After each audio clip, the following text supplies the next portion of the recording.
재택치료에 대해서 한번 말씀드린 적이 있는데요. 2022년 2월 오미크론 변이의 확산세에 따라서 재택치료의 가이드라인이 많이 변화가 있었습니다.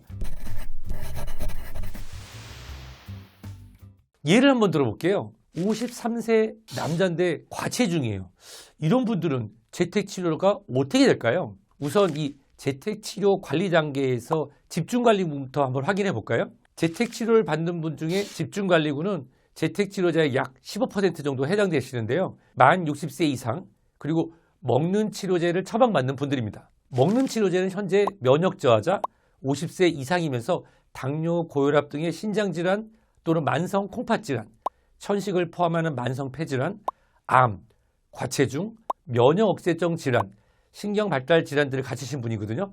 그렇다면 아까 그 53세 남자 과체중인 분은 바로 재택치료 집중관리군입니다. 집중관리군 중에서 증상이 발현 후 5일이 지나지 않았고 병용금지 약물을 복용하고 있지 않는다고 하면은 탁스루비드를 처방받는데요. 재택치료 대상 중에 집중관리군 같은 경우는 인근의 의료기관에 배정이 돼서 의료진으로부터 하루 1회 또는 2회의 건강 모니터링을 받게 되는데요. 여기서 모니터링을 받는 것은 주체가 의료진이 전화를 걸어서 받게 되십니다.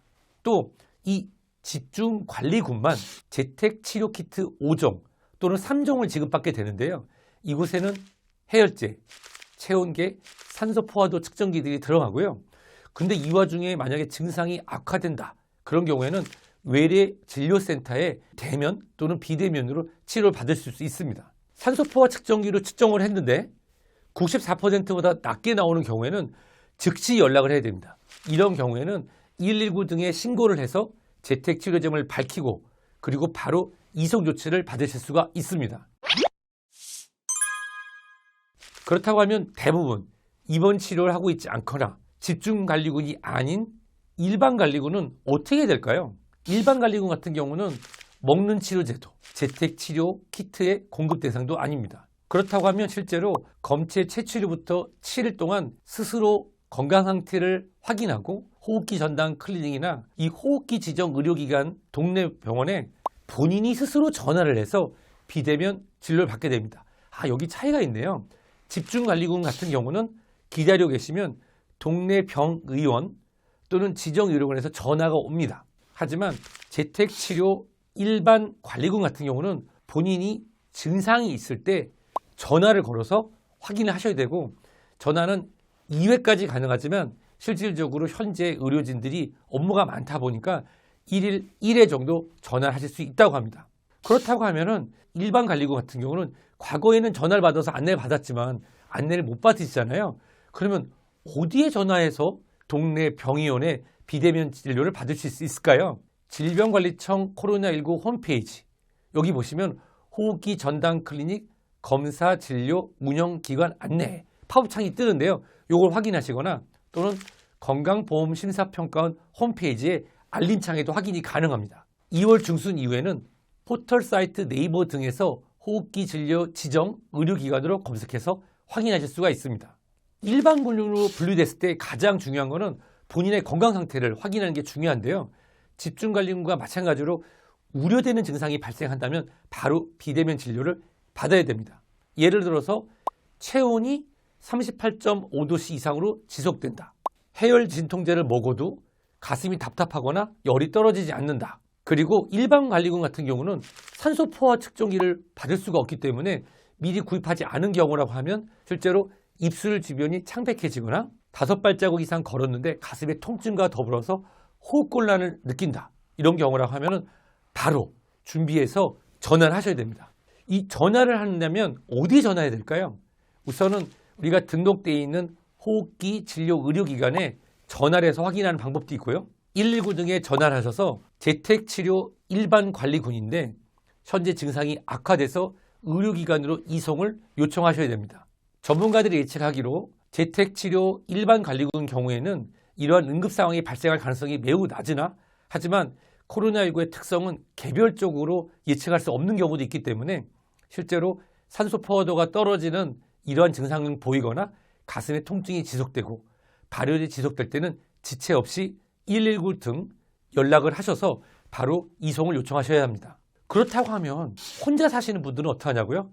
혼자 사시는 분들 같은 경우는 KF94의 마스크를 착용하시고 실제로 자가용으로 이동해서 의료기관으로 방문하실 수 있습니다.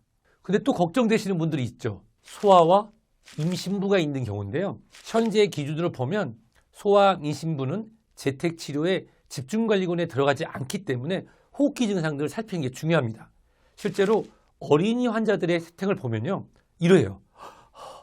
호흡이 빨라지고, 즉 정상 호흡보다 초과되는 호흡수를 보이거나, 이 어린 아이들이 잘 때 보면은 우리가 쉴 때 흉곽 함몰이라고 해서 이 가슴뼈가 올라갔다가 훅 꺼지는 흉곽 함몰이 보인다든지, 또는 어린이들이 코가 이렇게 벌렁거리게 나타난다, 또는 입술에 청색증이 나타난다, 또는 물을 마시는데 힘들어한다, 그리고 생후 3개월 미만의 신생아가 발열이 있다, 이런 경우라고 하면은 빠르게 요청해서 이송을 하셔야 됩니다.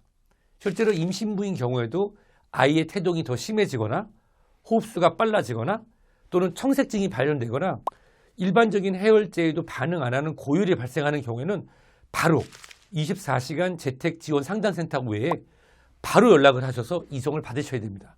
2021년 8월 31일까지 국내에서 확진된 임신부의 위중증 환자 비율은 2.05%로 같은 연령대 여성 대비 6배가 높은 수준입니다. 현재 임신부가 코로나19에 감염 또는 밀접 접촉으로 분류가 돼 있는 경우 안전하게 출산할 수 있는 병상이 그렇게 많지 않기 때문에 어느 병원에서 출산이 가능한지 미리 확인하는 것도 중요한데요. 코로나19 전문가들이 권고하기를 코로나19의 감염으로 사산이 발생할 수도 있고 실제로 임신부들이 태동을 느낀 다음에 태동이 줄거나 움직임이 적은 경우, 예정보다 빠른 진통이 있거나 감염됐을 때의 증상으로 조기 양막 파열 등이 나타난다고 하면은 조산 등이 발생할 수 있으므로 본인들이 다니시고 있는 산부인과 병원, 주치의와 수시로 통화해서 지도를 받고 또 안전하게 출산할 수 있는 병원으로 빠르게 이송할 것이 필요합니다.